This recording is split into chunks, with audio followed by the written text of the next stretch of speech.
She was my teacher once.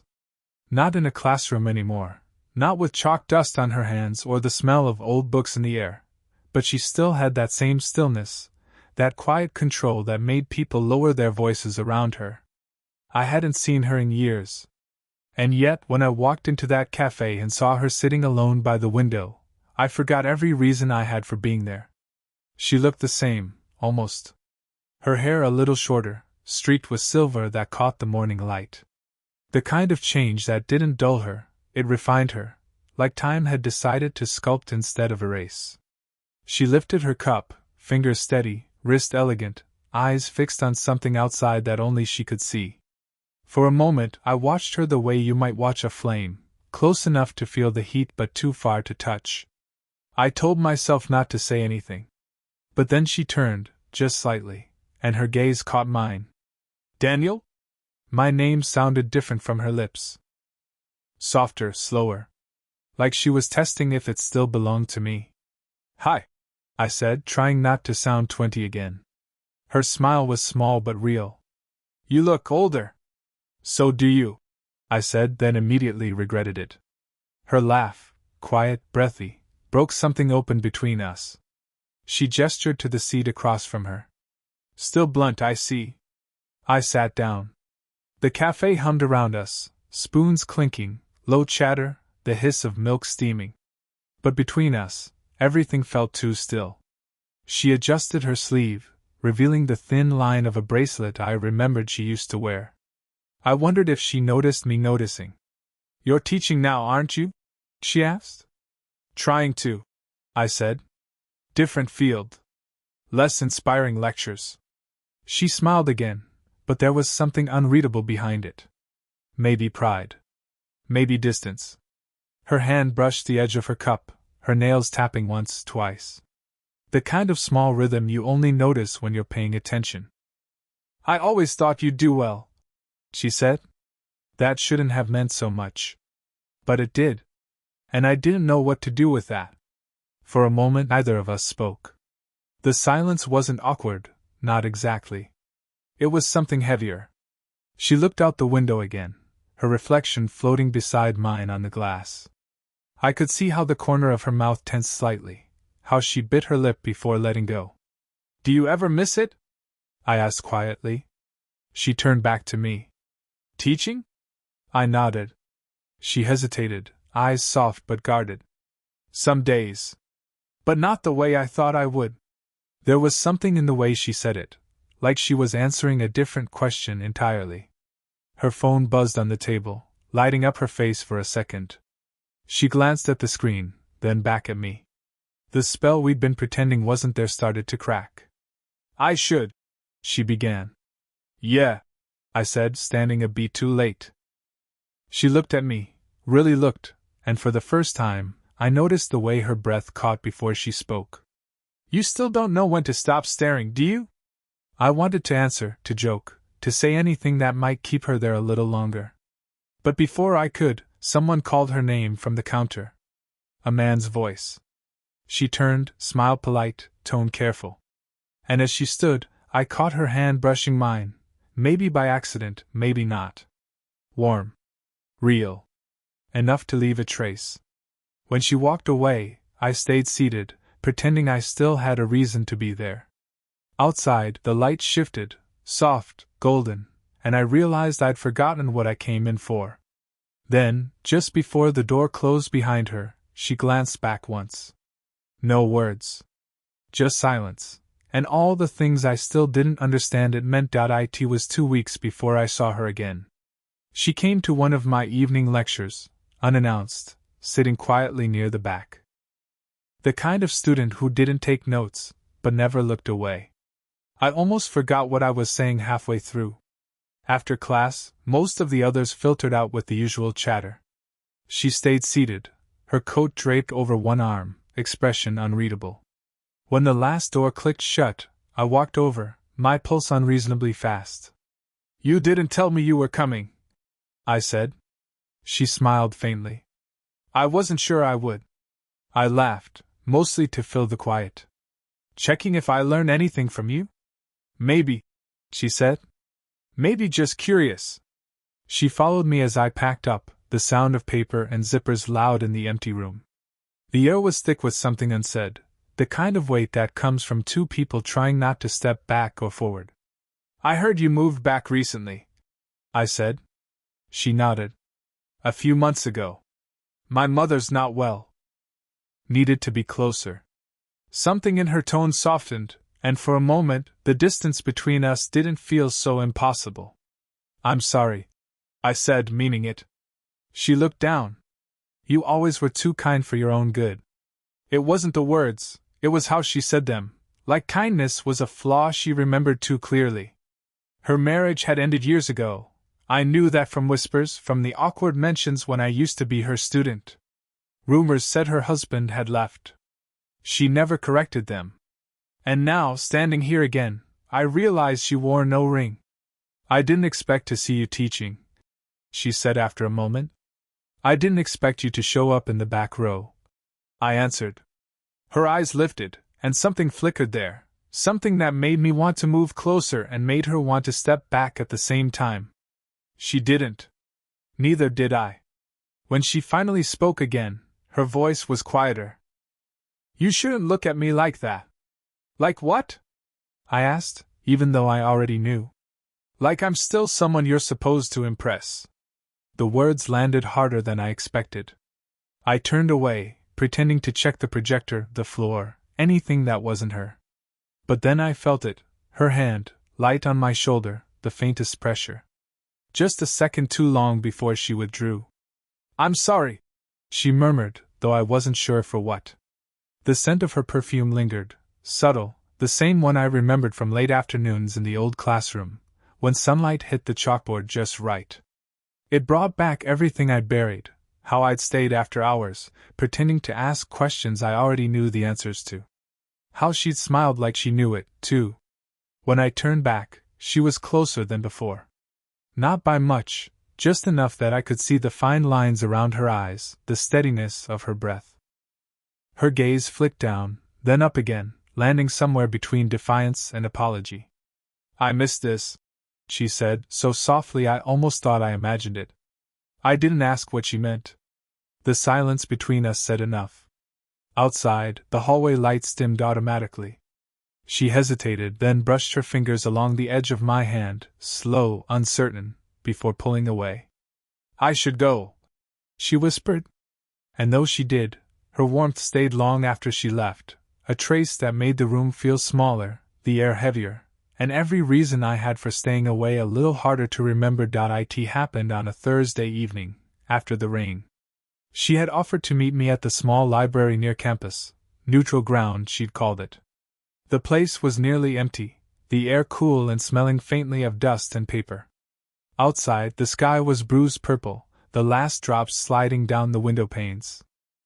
She was standing near the poetry shelf when I walked in, one hand tracing the spine of a book she wasn't really reading. "You're late," she said, not looking at me. "I waited outside. Didn't want to assume." Her mouth twitched into something between a smile and a sigh.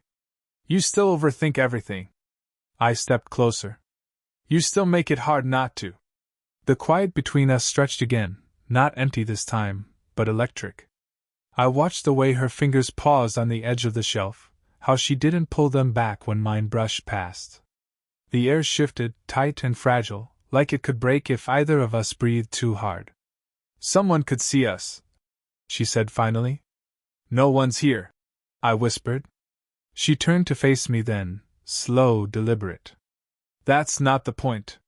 Her eyes searched mine, as if waiting for me to say something that would make it all simpler. I didn't have it. I only had the sound of rain outside and the pulse in my throat. "I keep telling myself this is harmless," she said. "And is it?" She hesitated. "I don't know anymore." Her phone buzzed from inside her coat. The sound startled us both, sharp, intrusive. She pulled it out, glanced at the screen, and silenced it without answering. I caught a glimpse of a name, maybe her sister's, maybe someone else's, before she slid the phone away. "You should answer," I said. "Not now." There was something final in her tone. She stepped closer, close enough that I could see the tiny drops of rain still clinging to her hair. My hand rose before I could stop it, just to tuck one behind her ear, nothing more. But my fingers brushed her skin, and suddenly that small, innocent gesture didn't feel small at all. Her breath hitched, audible, barely. "Daniel!" I froze. "Sorry. I don't." Her voice was barely above a whisper. "Please don't apologize for everything." We stood like that, a breath apart, the world narrowing to the space between our mouths. I could see her chest rise, the faint tremor in her jaw, the way her gaze flicked to my lips and back again. The moment stretched, fragile, infinite. Then footsteps echoed from the hallway. She stepped back instantly, pretending to look for a book. My hand dropped, my heart still hammering. A student, one of mine, appeared at the doorway, waving politely before disappearing again. The sound of his shoes faded, leaving the silence sharp and uneven. Her shoulders relaxed, but her eyes stayed on me. "You see?" she whispered. "This is exactly why." I nodded, but it didn't help. Because she didn't move away again, not completely. We stayed there, too close, pretending the near miss hadn't changed anything. She reached out, just once, her fingertips grazing mine where they rested on the table. The touch was so faint it might have been accidental. But when she drew her hand back, she kept part of me with it, that quiet pull either of us wanted to name.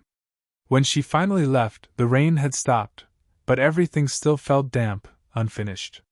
The space where she'd stood seemed to hum, like her absence had weight. I didn't follow. But I didn't move either. I told myself I wouldn't see her again. That promise lasted 3 days. She showed up at my office door just after dusk, her hand still on the frame when I looked up. No explanation, no smile. Just eyes that seemed tired of pretending. "Do you have a minute?" she asked. I didn't answer, only moved aside so she could step in. The room was small, warm, filled with the faint scent of coffee and paper. The air shifted when she entered, like everything inside had been waiting for her. She sat on the edge of my desk, crossing her arms. "You've been avoiding me. I thought that's what you wanted." Her gaze sharpened. "That's not what I said. But it's what you meant." She exhaled through her nose, frustration and something softer mixing in the sound. "You think this is easy for me?" "No," I said. "I think it's impossible." That stopped her. Her hands unfolded, fingers tracing the corner of a notebook. "You're too young to talk like that." "I'm old enough to mean it." The words came out rougher than I expected. She looked at me, really looked, the way she used to when I stumbled over a question in class, waiting for me to find the right answer. But this time, there wasn't one. "I shouldn't have come," she said, standing too quickly. Before I could think, I reached out, caught her wrist, light enough to let her pull away, firm enough that she didn't. She froze. The pulse beneath my fingers was fast, alive.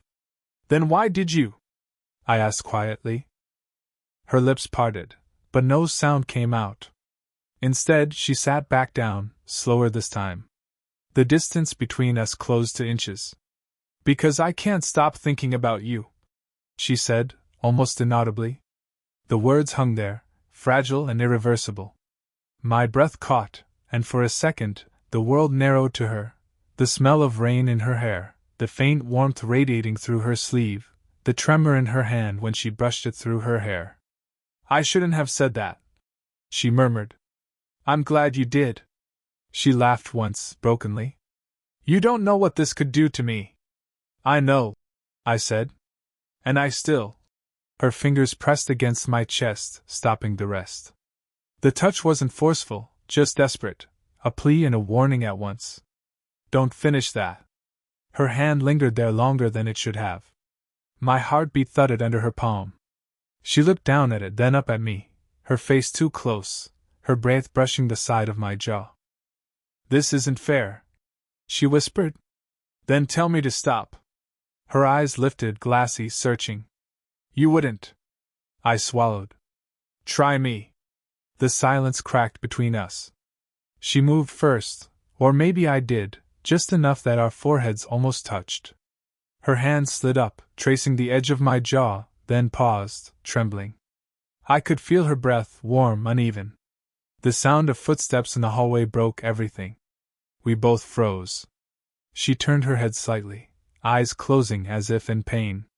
"You should lock the door," she whispered, not as a suggestion, but a confession she wished she hadn't made.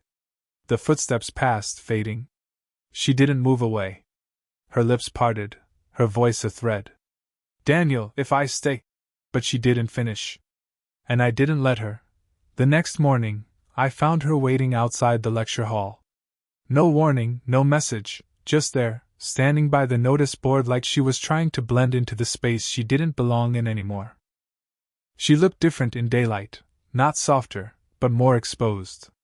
Tired eyes, a careful stillness in her shoulders. "We need to talk," she said. I followed her to the courtyard behind the building, where the air smelled like wet leaves and chalk dust. Students passed by on the far side, laughing, their voices distant but too close all the same. She kept glancing toward them, as if every laugh might turn into a whisper about us. "What happened?" I asked. Her arms folded, not for warmth, for defense. "Someone saw us last night." My stomach dropped. "Who?" "I don't know. But I got a message this morning, from a colleague." She hesitated. "He asked if I was spending late nights mentoring the new staff again." The way she said it, brittle, embarrassed, made my chest tighten. "Do you think he... I don't know what he thinks," she cut in, voice sharper now. "But it doesn't matter. This was a mistake." It took me a second to find words. "You don't mean that?" Her eyes flicked up, conflicted. "I mean... I should." For a long moment neither of us spoke. The wind moved through the trees, scattering leaves between our feet. She looked anywhere but at me. Then, quieter. "You don't understand what this could cost me." "I do," I said. "But I also know you came here to tell me yourself, not in an email, not over the phone. You could have stayed away."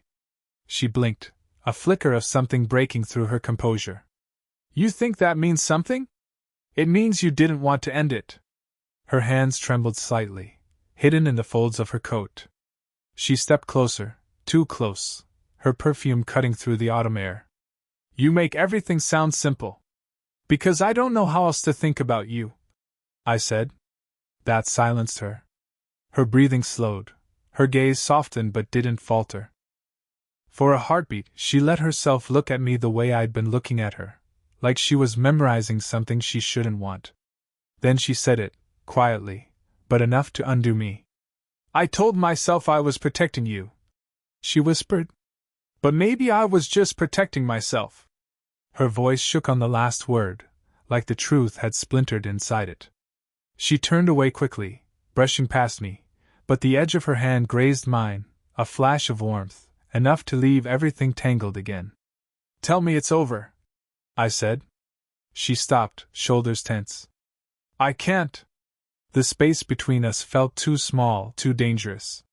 She turned back, eyes bright with something she couldn't hide anymore. "If anyone asks," she said softly, "we barely speak." "And if no one asks?" Her answer came after a long, trembling pause. "Then I'll stop pretending I don't wait for you." She walked away before I could move. But her words stayed, echoing through me, rewriting every boundary we thought we had. By the time I realized I was following her with my eyes, it was already too late to pretend I wasn't going to follow for real. Night had fallen by the time I reached her house. I didn't plan to go. I told myself it was just to talk, to make sense of what she'd said that morning. But when she opened the door, the words I'd rehearsed disappeared. She stood there barefoot, her sweater hanging loose on one shoulder, hair slightly damp as if she just showered. The soft lamplight behind her made the moment feel suspended, like we'd stepped outside of time.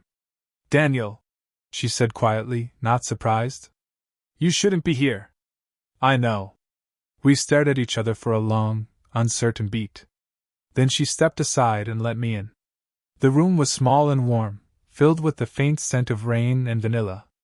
Books lined the walls, a half-finished glass of wine sat on the table.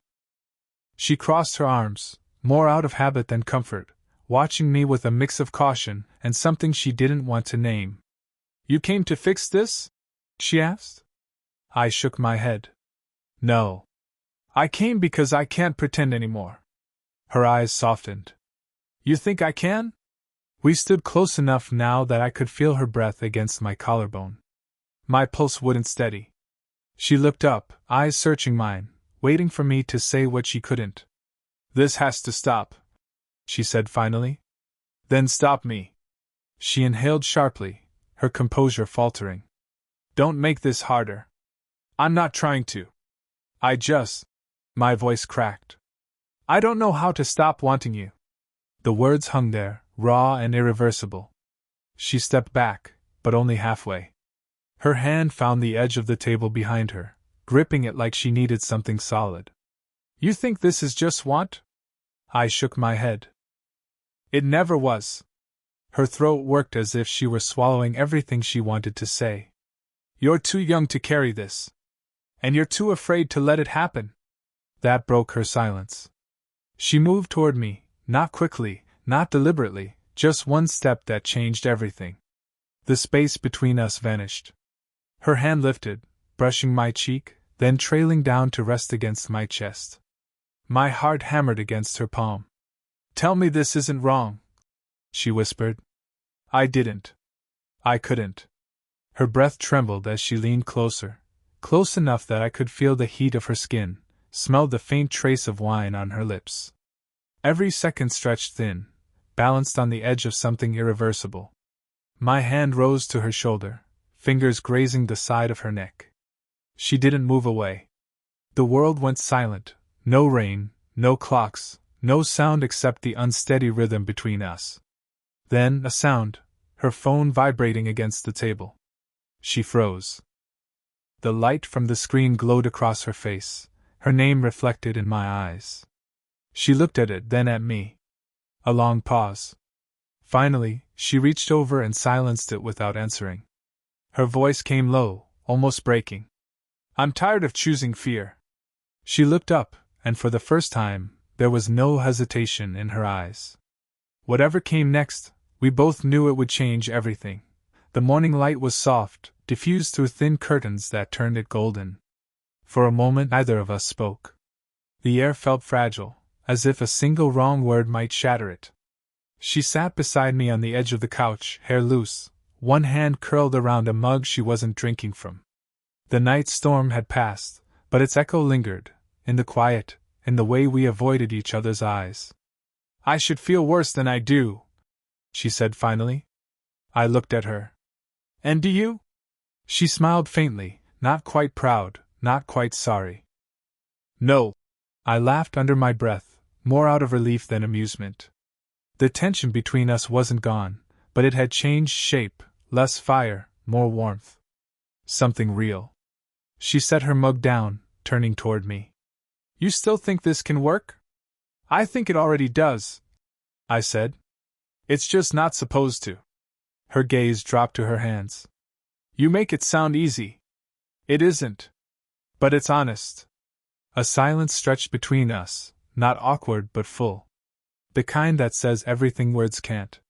When she finally met my eyes again, something in hers had settled. Acceptance. Maybe even peace. "I'm tired of being afraid," she said softly. "Of what people might think. Of how it might end." "Then don't be," I whispered. She nodded, almost to herself, and then, gently, almost cautiously, reached for my hand. Her fingers brushed mine first, then intertwined fully. The contact was simple, grounding. No pretense left. For a while, we just sat there. Her thumb traced slow circles against my skin, her head leaning lightly on my shoulder. Outside, the world moved on, students walking by, buses humming in the distance, but inside, time held still. "This isn't going to be easy," she said. "I don't want easy," I answered. "I want this." She exhaled, a quiet sound that was half a laugh, half a sigh. "You always say things like that." "Because they're true." Her hand squeezed mine once more before resting in my lap. Then, with a warmth that felt like the answer to every question we hadn't asked, she leaned in and kissed me, not with urgency, but with calm certainty. The kind of kiss that says we're here now, and that's enough. When we finally pulled apart, she stayed close, forehead resting against mine. Her breath was steady, mine wasn't. "Whatever happens," she murmured, "I'm not running anymore." "Good," I said, smiling. "Neither am I." Outside, the morning brightened. The storm had left the world clean again, not erased, but renewed. And as we sat there, fingers still intertwined, sunlight catching the edges of her hair, I knew the truth of it all: some choices don't end things. They begin them.